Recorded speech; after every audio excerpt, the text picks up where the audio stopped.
Today is the last day that I'm servicing students this school year, and I get very reflective on the last day.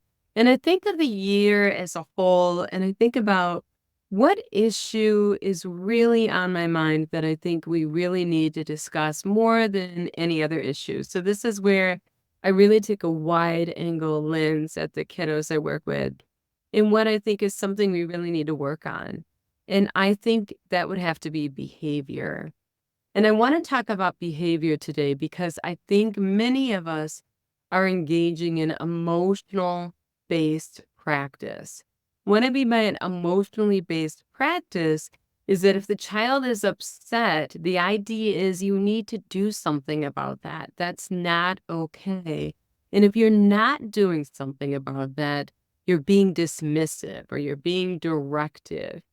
And I would disagree with that, and the research would disagree with that. According to the research, the child's dysregulated. What they really need more than anything at all is time and space. Time and space to self-regulate. This is that time alone. There's a person there. This is a safe environment. But they're not going to improve that self-regulation muscle unless they themselves do their own push-ups. So we need to give them some space to grow.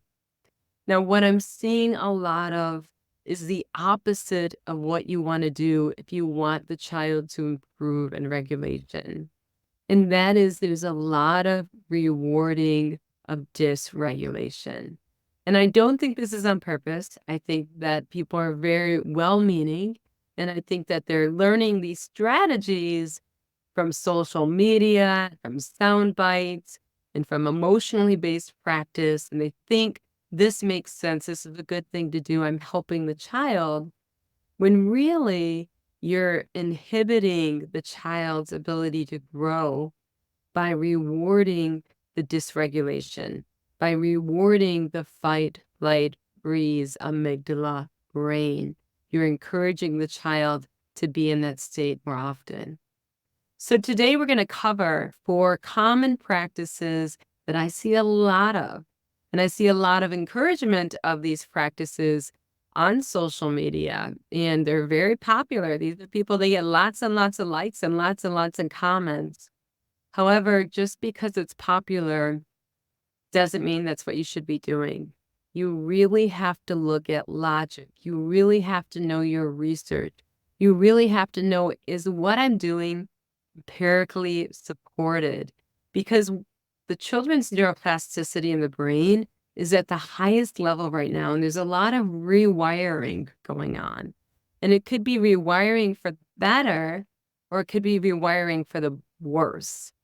So it's really important that we're encouraging higher level thinking, that we're encouraging the development of executive function, and we're not encouraging fight, flight, freeze thinking.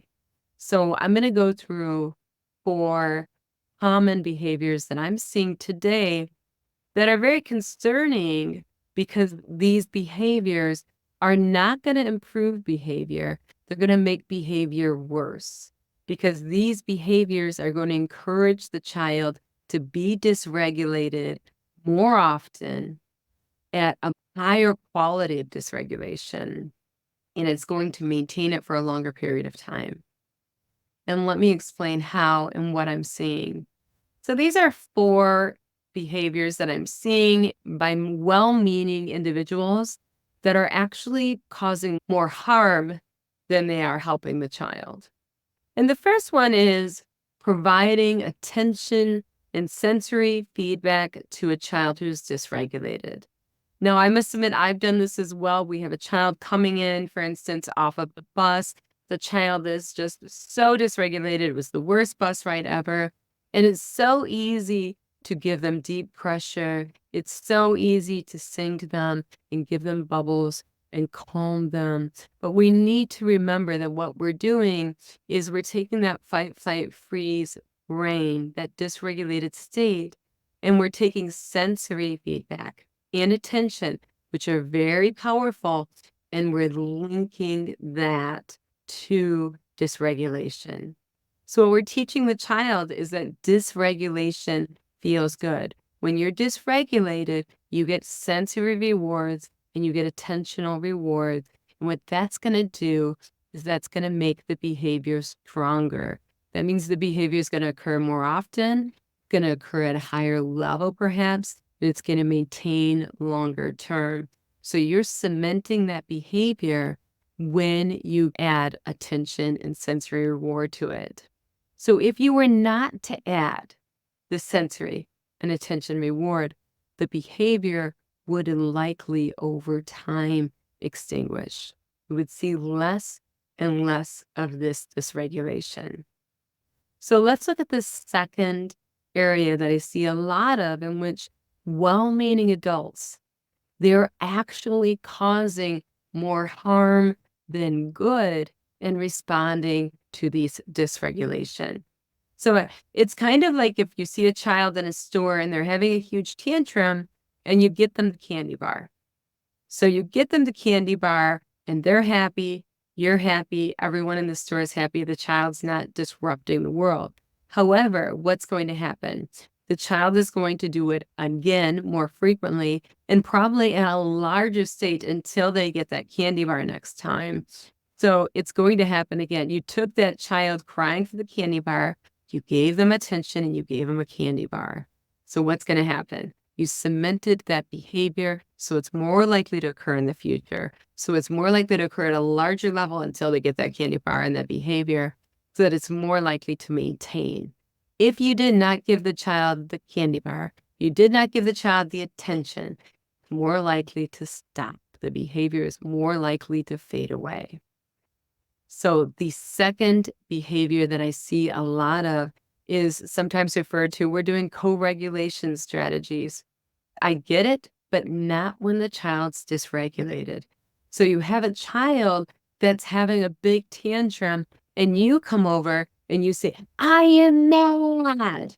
So what this child sees is you the child dysregulated on one end. You swoop in and you strengthen it by giving the child attention. There's also a sensory component because you're making this angry face, like a funny face, angry face, and you're giving the child attention and sensory. So you're taking the state of dysregulation, you're coming in with sensory, you're coming in with attention. That means you're strengthening that state. It's more likely to occur again. It's more likely to occur more frequently. It's more likely to occur at a bigger level until you come in with the I am mad and you shake your hair and you pound your fists and you give the sensory and attention. So you've cemented it. So if you would have simply given the child time and space to experience the dysregulation and to recover, the child would less likely to engage in it again or at a lesser frequency, at a lesser level. However, you have made that behavior stronger. And what the child does neurologically is they associate, well, feeling dysregulated, I associate it with feeling good. When I'm dysregulated, I get a sensory reward. I get attention. This dysregulation feels really good. It feels better than being regulated. What we want to do is we want to give the child tons of attention. We want to do the co-regulation strategies. I am mad, but not when the child's dysregulated. It's when you're acting out emotions and the child's in a higher level thinking state. That's the state we want to encourage. So the third strategy we have is a lot of people think I'm doing functional communication training. When the child has a maladaptive behavior, I'm going to give them the words instead. Unfortunately, once again, they're cementing the maladaptive behavior. So let me give an example of that. It's time to go inside from recess. Now the child instead runs away. Now you're chasing the child as the child running away. You must be quite a sight sensory-wise. I mean, if you're having hot flashes, tears all over the place, you're wearing high heels, you're wearing a dress, chasing the child around the playground. They're looking back at you. This is hilarious. Then you come to them and you catch them finally. And then you're going to say 5 more minutes. And the child says 5 more minutes. Okay, you can play for 5 more minutes. So what happens is you have this child that here's the direction to go inside, does the opposite of that direction. They run away and escape. Their escape behavior is rewarded. They're also rewarded with attention and sensory because you look like a hot, funny, hilarious mouse chasing them.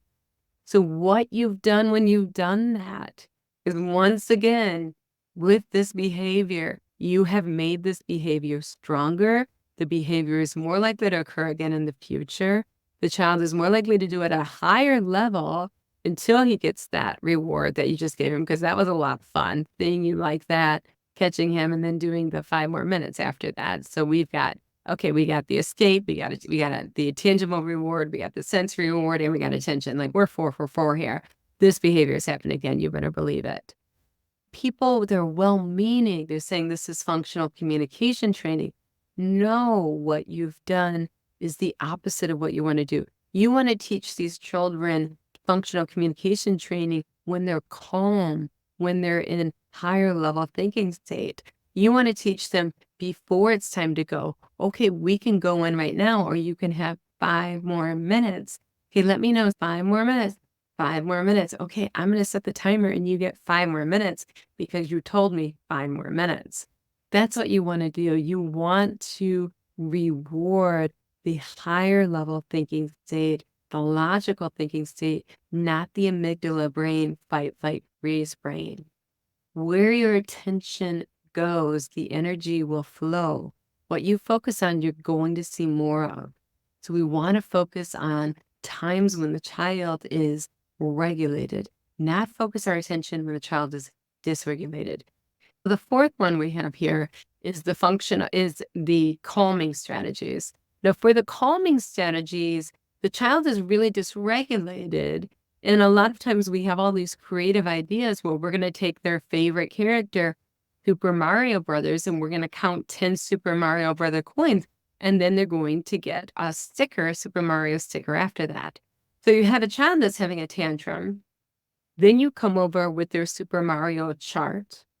Then the child's going to, so here the child gets tangible. There's the Super Mario chart to get your attention. So this is all during the state of dysregulation, right? And then they're going to get a sensory calming feeling because they're going to count to the numbers 1 through 10 and feel better. All of that is linked right here. It's all linked, and there may even be sensory from the numbers being in the visual feedback.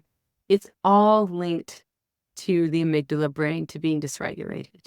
So they learn, wow, having a tantrum feels really good. When I have a tantrum, I get Super Mario Brothers, I get the visual stimulation of the numbers, I get attention, I also get a sensory reward, and it's all when I'm dysregulated. So what are you going to do? You're going to be dysregulated more often at a higher level, and it's going to maintain that behavior. So once again, you can be well-meaning, but if you're practicing emotional-based practice instead of evidence-based practice, this is the same as giving the candy bar to the child having the tantrum in the store. What you're doing is you're not helping the child build their self-regulation skills. You're not helping the child build their executive function skills. You're actually making the child's behavior worse. You're actually encouraging the child to spend more time in a trauma brain rather than a higher level thinking brain.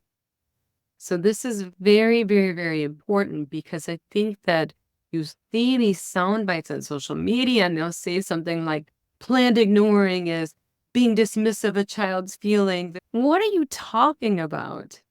We're not ignoring the child's feelings. We're respecting the child's feelings. We're appreciating the child's feeling state. It's okay to be upset, and it's okay to experience being upset, and it's okay to recover from it. And the child is not going to learn to recover from it if we instead are rewarding the upset. So what we want to do is we want to wait until the child is recovered. And when the child is in a recovered state, that's when we pour on the attention. That's when we have sensory regulation. That's when you see tangible results, rewards. That's when all of the good stuff happens, is when we are regulated, not when we're dysregulated. So attention is very powerful, and it can swing that behavior pendulum in the wrong direction toward the amygdala fight, flight, freeze brain, if you want more of that, then give attention when the child's in that state. If you want more of the higher level thinking, logical brain, give more attention when the child's in this state. So that is what we want to take away from this lesson, is to practice evidence practice, not emotional-based practice. And the reason I take this so seriously is because the child's neuroplasticity in the brain is very malleable at the age we work with. And you can really rewire the brain. The way you respond to behavior is very powerful. This is not something that you should base on a social media soundbite. This needs to be evidence-based. So it's really important that you take a step back and look at a wide angle lens. What is the antecedent? What is causing the behavior? What is the behavior? Most importantly, what am I going to bring the consequence? Is this consequence going to increase the behavior, or is it going to make the behavior less present? It's going to make the behavior less present, according to the research, if you don't respond to it. And by not responding to it, you're not punishing the child, you're not dismissing the child, you're giving the child the opportunity to experience their emotions, to let it out, and to recover. And the more they learn to recover, the greater their executive function skills will be. So don't take that opportunity away from them. Okay? Right, so I hope you can take all of this information, roll up your sleeves, and make the world a better place, one child at a time. You are always going to be first.